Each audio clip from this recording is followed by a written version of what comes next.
Agad daw isinalang sa questioning ang model at hotel heiress.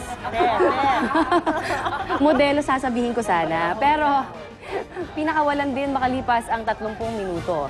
Itinanggi naman ni Hilton ang balita sa pamagitan ng tweetlonger.com website at sadyang hindi raw totoo ang mga chismis tungkol sa kanya. Okay na, tweet longer. So you can tweet longer? Kasi may tweet, meron siyang Maikli lang siya. Tweets na talaga eh. So, di ba parang nakakadismaya lang kasi ako meron akong mga anak na medyo mas malalaki na. Ina-idolize yung mga ganyan, di ba? Nandyan yung isang nakulong si Lindsay Lohan. Makukulong pa lang. Makukulong pa lang dahil nasa rehab siya ngayon. 90 days! Sabi mo sana ko, sina Chris Bernal na lang. Why not? Lokal pa na, di ba? O ito, pwede rin ito, idol nila, Bieber Fever. Tuloy-tuloy naman po ang Bieber Fever sa buong mundo. Pinataob na ni Justin Bieber si Lady Gaga bilang pinanood na artist sa YouTube. Ang music video ng kanyang hit song na Baby, ang bagong #1 hit. Nitong Friday, may 246 million na ang nakapanood nito at lalo pang dumarami. Lamang na ito ng 600,000 views sa Bad Romance music video ni Lady Gaga na dating #1. Nag-tweet na ng kanyang pasasalamat si Justin at inaming nagulat siya sa bagong tagumpay na kung ating babalikan, nagsimula na madiskubre siya sa YouTube. Grabe ang batang patay na patay talaga kay high school. Tinatanong ko rin I'm minsan. sorry. Ang pati anak ko paulit Pero, ang I'm tinulukan sorry, ni girls. Justin Ano Bieber ba yung sa baby? Hindi ko pa na, ano ba yung baby? Baby, oh. Ay, Lahat kami alam. sa YouTube. Target market din pala kami. Alam namin lahat. Yung sa bahay namin, naka-loop yung baby niya, ha? Dahil kay Gabi. Kasi grabe sa radyo. Hindi kaya may tattoo sa noo yan. Kasi di ba yung buhok niya... 666. Hindi kaya siya ang tunay na Harry Potter. Harry Potter naman. Akala ko 666 and Damon. Pero di ba si Asher ang ano? Si Asher ang isa sa mga Demanda handler kanya. niya. Yes. One of the producer. Good luck. At kung kantahan, panalo si Bieber. Okay. Panalo naman tayo sa swimming. Layo, no? From singing to swimming. Ang hamon sa kanila, lumangoy mula Asia papuntang Europe. Yan. O, Bieber. Posible po yan sa makitid na Bosphorus Strait sa pagitan ng mainland Turkey at lungsod ng Istanbul. Pero hindi pa rin biro ang swimming challenge para sa may 800 tao dahil may sukat rin itong 700 metro o halos 1 kilometro. At talagang pambihirang pagkakataon at meron din sila mga contestant na amputee o wala pong mga paa. Ang iba naman pong disabled na swimmers, yung physically challenged. Uy, okay ha? Kanya pakinggan na swimming from Asia to Europe, pero 1 kilometer lang siya. Oo nga. Di ba? Pero Kasi kung kanila, yeah. Asia na eh. lipat ka ng konti, akala iniintay ko mga layo. Nagulat ako, 1 kilometer. ganyan. Oo nga. 1 kilometer. Galing. Pag ganyan kalayo, magsisiging na lang ako kaysa swimming. Always yan. Always nakaka-inspire. Okay, narito naman ikalawang bugso ng ating Ronda Reports.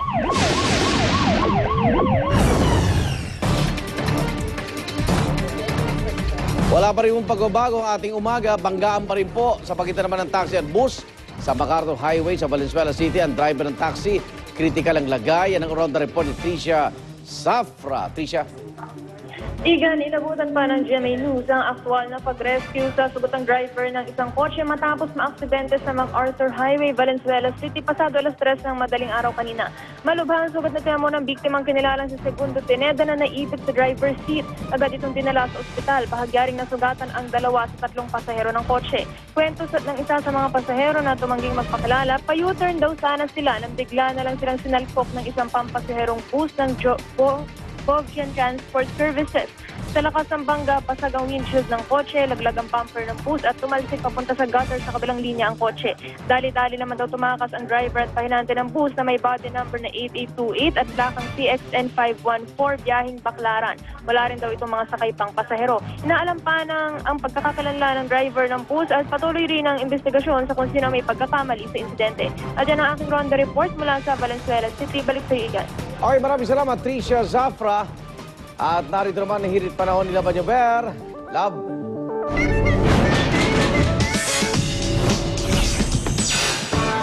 Maraming salamat, Igan. Ito na, active low pressure area po ang na-develop at naging tropical depression. Ang pangalan niya ay Kaloy. Namataan po siya sa may 200 kilometers west Subic po ng Zambales. Ang lakas po niya ay 55 km per hour at ang bilis po niya ay 20 km per hour. Ang direksyon niya po niya ay west-northwest South China Sea. Ibig sabihin mo, papalabas na po siya ng ating bansa. Good news po yan. Kaya naman mga kapuso, buong bansa po, buong Pilipinas, magiging maulap na may kalat-kalaw taulan, pagkidlat at gulog. Ang ating pong sunrise, napakaganda ng sikat ng araw, nakangiti. 5:36 a.m. po, ayan. At ang ating sunset naman ay 6:29 mamayang gabi. Narito naman po ang mga temperature and weather conditions sa iba pang bahagi ng Pilipinas. Tandaan niyo po mga kapuso, sa kahit ano pa mang hamon ng panahon, manatiling alerto at mahinahon.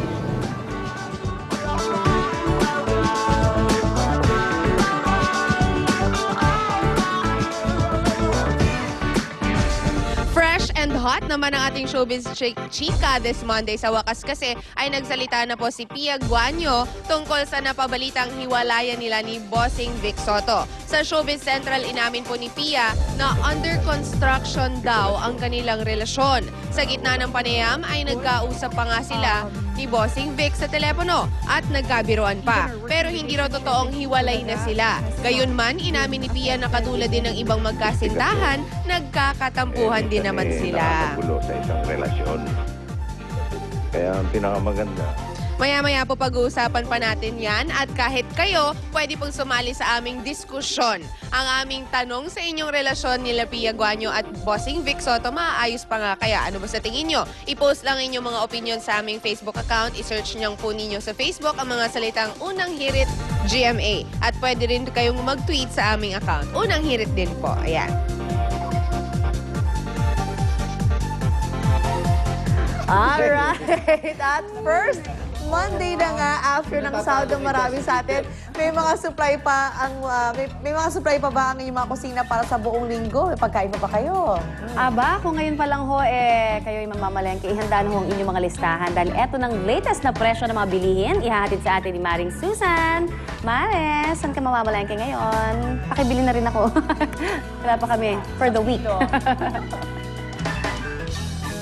Susan! Kami na rin. Kami lang yun ba? Kami lang. Mamaya na. Mamaya daw. Padala daw tayo ng pera. Sabi niya, sandali lang, namamalengke pa ako. Mamaya na tayo. Hindi pa tapos yung listahan ni Susan. Hindi pa magtatapos na. At sa inyo pamimili naman, Chuck, na fresh lagi ang hanap ng marami sa ating mga mommies dyan, syempre. Pero pagdating sa gatas, etong Chuck na sariwa, yun ang kuha mo mula sa baka o kalabaw o kambing. Nako, yan ang mga misis sa maagang pinagkakaabalahan ngayon nila Drew at Monica. Nasa isang goat farm sa Laguna sila. Guys, anong mga gagawin nyo dyan ngayon aside from milking the goats? Masama. Hi, Monica. Guys, good morning! Ay, well, si Drew medyo parang nag-enjoy pa yata sa paggagata, so wala siya ngayon dito. Alright, tama yung sinaba nyo. Na talaga usapang kambing tayo dito, no? Dito sa Alaminos, Laguna, isa nga sa pinakamalaking farm na makikita dito sa Laguna. Itong pinuntahan natin, ang Alaminos Goat Farm. Actually, kanina nakausap natin sila, sabi nga meron daw 800 na mga goats na makikita dito. At iba't iba ang lahi na makikita mula dito sa farm. Kaya mamaya, iisa-isahin natin kung ano-ano ba yung mga lahi na yan. Balita ko iba dyan, imported pa raw. At dahil nga kilalang-kilala ang mga goats sa kanilang masarap na gatas, ay nako, hindi tayo magpapahuli at maggagatas tayo mamaya. At alamin na rin natin kung paano nga ba pinapasteurize ang mga gatas ng kambing. At bukod dyan, para sa mga beauty conscious, nako, you will love this dahil mamaya gagawa tayo ng mga facial masks at mga facial cleansers na, well, gamit-gamit pa rin syempre ang gatas ng kambing. Kaya mga kapuso, nako, tutok lang dahil usapang kambing talaga tayo ngayong umaga mula dito yan sa Alaminos, Laguna. Back to studio muna. Kaya dito na kayo kung saan masaya mga gimmick. Ang pangsalubong sa ating bagong linggo dito lang sa Unang Hirit!